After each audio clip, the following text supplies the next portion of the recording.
2024க்கான பாராளுமன்ற பொதுத் தேர்தலில் எல்லா கட்சிகளுமே வேட்பாளரை நிறுத்தி எல்லா வேட்பாளர்களுமே வேட்புமனு தாக்கல் செய்து வேட்புமனு பரிசீலனையும் முடிவடைந்திருக்கிறது. இந்த சூழ்நிலையில் அகில இந்திய அளவில் அனைத்து மாநிலங்கள்லையும் எல்லா கட்சிகளுமே தேர்தல் களத்தில் ரொம்பவே பிஸியாக வேலை பார்த்துட்டு இருக்கிறாங்க. குறிப்பாக எல்லா கட்சி தலைவர்களுமே ஊராக நாடு முழுக்க தன்னுடைய கட்சி வேட்பாளர்களுக்காக பிரச்சாரத்தையும் மேற்கொண்டுட்டு இருக்கிறாங்க.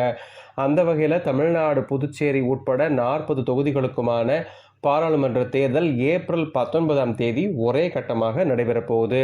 குறிப்பாக தமிழ்நாட்டில் இருக்கக்கூடிய 39 தொகுதிகளுக்குமே நம்ம ஒவ்வொரு தொகுதி வாரியாக கள நிலவரம் என்ன, ஒவ்வொரு தொகுதியில் யாரெல்லாம் போட்டியிட போகிறார்கள், யாரெல்லாம் போட்டியிடுகிறார்கள், அவர்களுக்கான வெற்றி வாய்ப்பு எப்படி இருக்குன்னு பார்த்துட்ருக்கோம். தமிழ்நாடை பொறுத்த மட்டும் 4 முனை போட்டி நிலவுது.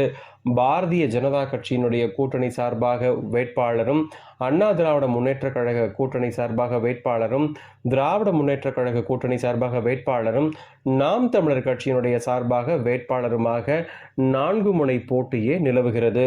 இந்த 4 முனை போட்டியை பொறுத்த மட்டும் கடந்த 2019ஆம் ஆண்டு பாராளுமன்ற தேர்தலில் பல தொகுதிகளில் நாம் தமிழர் கட்சி 4வது இடத்தை பெற்றிருந்தாங்க. ஒட்டுமொத்தமாக நாம் தமிழர் கட்சி நிறைய வாக்குகளை பெற்று கிட்டத்தட்ட 7 முதல் 8% வாக்குகளை பெற்றிருந்ததையும் குறிப்பிடத்தக்கது. 2024 பாராளுமன்ற தேர்தலை பொறுத்த மட்டும் நாம் தமிழர் கட்சி தனித்து போட்டியிட்டாலும் வெற்றி பெறப் போவது யார் அப்படிங்கிற பட்டியலில் குறிப்பாக பாரதிய ஜனதாவா திமுகவாங்கிற ஒரு கேள்வி தான் எழுந்திருக்கு. இதற்கு காரணம் நாம் தமிழர் கட்சி தனித்து போட்டியிடுறாங்க, கூட்டணி பலம் இல்லை, அவர்கள் வாங்க போகிற வாக்கு சதவிகிதம் கடந்த காலகட்டங்களில் 7 முதல் 8% வாக்கு வாங்கியிருக்கிறாங்க. 2024 நாம் தமிழர் கட்சிக்கு கரும்பு விவசாய சின்னம் பறி போய் புதுசாக மைக் சின்னம் வந்திருக்கு. இந்த சூழ்நிலையில் 20 நாட்களில் மைக் சின்னத்தை நாம் தமிழர் கட்சி மக்கள்கிட்டே கொண்டு போய் மீண்டும் 7% அளவிற்கு வாக்குகளை பெறுவார்களாங்கிறதே ஒரு பெரிய கேள்விக்குறியாயிருக்கு. ஆக நாம் தமிழர் கட்சி வெற்றி பெறக்கூடிய களத்தில், வெற்றி போட்டிக்கான களத்தில் நாம் தமிழர் கட்சி இல்லைங்கிறது குறிப்பிடத்தக்கது. அதை தாண்டி அடுத்ததாக அண்ணா திராவிட முன்னேற்ற கழகம், எடப்பாடி பழனிசாமி அவர்கள் பாரதிய ஜனதா கட்சியோட கூட்டணியை முறித்து கொண்டு மெகா கூட்டணி அமைப்போம்னு சொல்லி வந்துட்டு இருந்தாரு. ஆனால் அதிமுகவுக்கு பெரிய அளவில் கட்சிகள் ஆதரவு இல்லாமல் தேமுதிகவோட கூட்டணி அமைச்சு, அது போக ஒரு சில சிறு அமைப்புகளோடையும் சிறிய கட்சிகளோடையும் கூட்டணி அமைத்து போட்டியிடக்கூடிய சூழ்நிலையில் அதிமுக இருக்கிறாங்க. அதிமுகவில் கிட்டத்தட்ட 32-33 தொகுதிகள் சொல்லிக் கொள்ளும்படியான ஒரு தெரிந்த நன்கு அறிந்த முகங்கள் இல்லாதது அதிமுகவிற்கு பலவீனமாகவே பார்க்கப்படுகிறது. கூட்டணி கட்சிகளும் பெருவாரிய ஆதரவு இல்லாதது அதிமுகவிற்கு மிகப்பெரிய பலவீனமாக பார்க்கப்படுகிறது.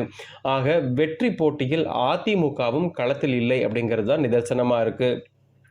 திமுக கூட்டணியா பாஜக கூட்டணியாங்கிற அளவுக்கான ஒரு டாக் ஆஃப் த டவுன் அப்படின்னு சொல்லுவாங்க. அந்த டாக் தான் ஒட்டுமொத்தமாக தமிழ்நாட்டில் போயிட்டு இருக்கு.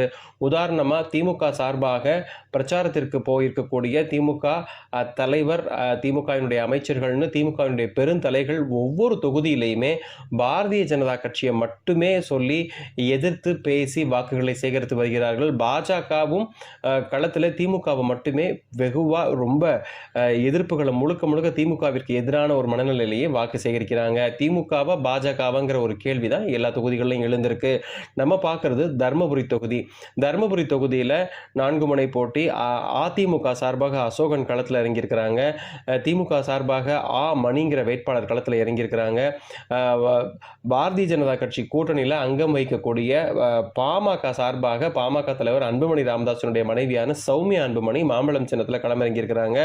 நாம் தமிழர் கட்சி சார்பாக அபிநயா களமிறங்கியிருக்கிறாங்க. நம்ம ஏற்கனவே சொன்னது போல நாம் தமிழர் கட்சியும் அதிமுகவும் வெற்றிக்கான போட்டியில இல்லை. ஸோ இங்கே பாஜக கூட்டணி பாமகவா அல்லது திமுகவாங்கிற ஒரு கேள்விதான் எழுந்திருக்கு. இந்த தொகுதியில் வேட்பாளர் அறிவித்த உடனேயே பாஜக கூட்டணி சார்பாக பாமகவில் ஏற்கனவே அரசாங்கம் அப்படிங்கிற ஒரு நபரை தான் பாமக வேட்பாளரை அறிவிச்சிருந்தாங்க. ஆனால் கடைசி நிமிஷத்தில் வேட்பாளரை மாற்றி அன்புமணி ராமதாசனுடைய மனைவி சௌமியா அன்புமணியே இங்கே களமிறங்கியிருக்கிறாங்க. தருமபுரி தொகுதியை பொறுத்த மட்டும் தருமபுரி தொகுதி அப்படின்னாலே எல்லாருக்கும் சட்டுன்னு பாமக அப்படிங்கிறது தான் ஞாபகம் வரும்.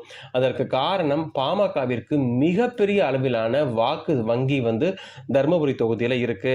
குறிப்பா இந்த தொகுதியில் போட்டியிடக்கூடிய சௌமியா அன்புமணியும் இந்த தொகுதிக்கு நன்கு பரிச்சயமானவர்னு சொல்லலாம். ஏன்னா அதற்கு முன்னாடி தருமபுரி தொகுதியில் பாட்டாளி மக்கள் கட்சி சார்பாக போட்டியிட அன்புமணி ராமதாஸ் அவர்களுக்கு மக்கள் கிட்ட பல முறை வாக்கு சேகரித்த அனுபவம் அவருக்கு இருக்கிறது. அது மட்டும் இல்லாமல் தொகுதி மக்களுக்கு நன்கு பரிச்சயமான ஒரு வேட்பாளராக பாமக வேட்பாளர் பார்க்கப்படுகிறாங்க.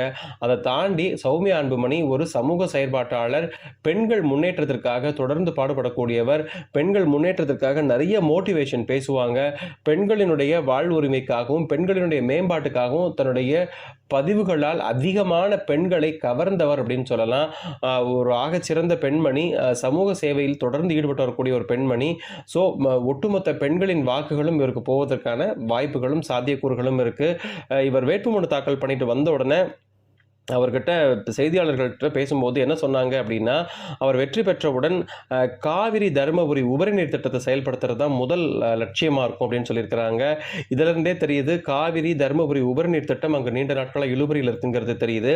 அது மட்டும் இல்லாமல் இந்த திட்டத்திற்காக 10 லட்சம் பேர்கிட்ட கையெழுத்து அறிக்கைகள்னு பல கட்ட போராட்டங்களையும் பாமக ஏற்கனவே நடத்தியிருந்தது குறிப்பிடத்தக்கது. அது மட்டும் இல்லாமல் சிப்காட் போன்ற பெரிய பெரிய தொழிற்சாலைகளை எல்லாம் தருமபுரியில் கொண்டு வந்து தருமபுரியிலிருந்து வெளியூர் போய் வேலை பார்க்கக்கூடிய மண்ணின் மைந்தர்களை உள்ளூர்லேயே நல்ல வேலை வாய்ப்புகளை உருவாக்கி தருவேன்னு சொல்லியிருக்கிறாங்க. தருமபுரி மாவட்டத்தில் அதிகமாக விளைவிக்கப்படக்கூடிய தக்காளி, புளி, மாம்பழம், பருத்தி, கிழங்கு வகைகள், சிறுதானியங்கள்னு எல்லாத்தையுமே பாதுகாப்பாக வைப்பதற்கு குளிர்பதன கிடங்குகளை பதப்படுத்தி வைக்கிறதுக்கு மதிப்பு கூட்டி வணிகம் செய்வதற்கான எல்லா வழிவகைகளையும் உருவாக்கி தர போறேன்னு சொல்லியிருக்கிறாங்க. குறிப்பாக தருமபுரி மாவட்டத்தில் சிறுதானிய உற்பத்தி அதிகமாக இருப்பதுனால அதற்கான வணிக பெருக்கத்தையும் ஏற்படுத்தி தருவேன்னு சொல்லியிருக்கிறாங்க. மொரப்பூர் ரயில் பாதை திட்டத்தை செயல்படுத்துவேன்னு சொல்லியிருக்கிறாங்க. நிலுவையில் இருக்கக்கூடிய நீர்ப்பாசன திட்டங்கள் எல்லாத்தையும் செயல்படுத்தி கொண்டு வருவேன்னு சொல்லியிருக்கிறாங்க. தருமபுரி தொகுதி மக்களுக்காக கடுமையாக உழைக்க இருக்கிறேன்னு மக்கள் கிட்ட பேசி தொடர்ந்து வாக்கு சேகரிக்க ஆரம்பிச்சிருக்கிறாங்க. திமுக வந்து தன்னுடைய கூட்டணி பலத்தினால இங்கே ஒரு கடுமையான போட்டியை கொடுக்கலாம். ஆனால் பாஜக வேட்பாளர் பாமக சார்பாக அதனுடைய தலைவர் அன்புமணி ராமதாசனுடைய மனைவியை போட்டி போடுறதுனால அந்த பாமக வேட்பாளருக்கு கூடுதல் பலமாகவே பார்க்கப்படுகிறது. ஏற்கனவே இங்க அன்புமணி ராமதாஸ் அவர்கள் வெற்றி பெற்ற ஒரு தொகுதியாகவும் பார்க்கப்படுகிற காரணத்தினால 2024 பாட்டாளி மக்கள் கட்சி சார்பாக போட்டியிடக்கூடிய சௌமியா அன்புமணி அவர்களுக்கு இங்க மிகப்பெரிய வெற்றி வாய்ப்பு இருக்கும் அப்படிங்கிறது இன்றைய சூழ்நிலையில பார்க்கப்படுது. இருந்தாலும் இந்த தொகுதியில கள நிலவரம் மாறுபடுமா? இன்னும் 20 நாட்கள் தேர்தலுக்கு இருக்கக்கூடிய சூழ்நிலையில கள நிலவரங்கள் மாறுபடலாம்னு எத்தனையோ ஊடகங்கள் செய்திகள் சொல்லிட்டு இருந்தாலும் டிஎன் ரிப்போர்ட் 24 கள ஆய்வு மேற்கொண்டு என்ன சொல்ல வராங்க அப்படின்னா, இந்த தொகுதியில பாட்டாளி மக்கள் கட்சி சார்பாக போட்டியிடக்கூடிய சௌமியா அன்புமணி அவர்கள் அதீத வாக்குகளை பெற்று பெருவாரியான வாக்குகள் வித்தியாசத்தில் வெற்றி பெறக்கூடிய சூழ்நிலை தான் இங்கே நிலவுது. இருந்தாலும் நம்ம ஒரு 10 நாள் கழிச்சு பார்க்கும்போது அந்த வாக்கு சதவிகிதம் எவ்வளவு அப்படிங்கிறது ஒரு குறிப்பிட்ட ஐடியா கிடைக்கும். தேர்தல் நெருங்க இன்னும் என்னென்ன மாதிரியான திட்டங்களை எல்லாம் கட்சிகள் அறிவிக்க போகிறது, சௌமியா அன்புமணி அவர்கள் அந்த மக்களுக்கு இன்னும் என்னென்னலாம் வாக்குறுதி கொடுக்க போகிறார்கள்ங்கிறத பொறுத்திருந்து தான் நம்ம பார்க்கணும்.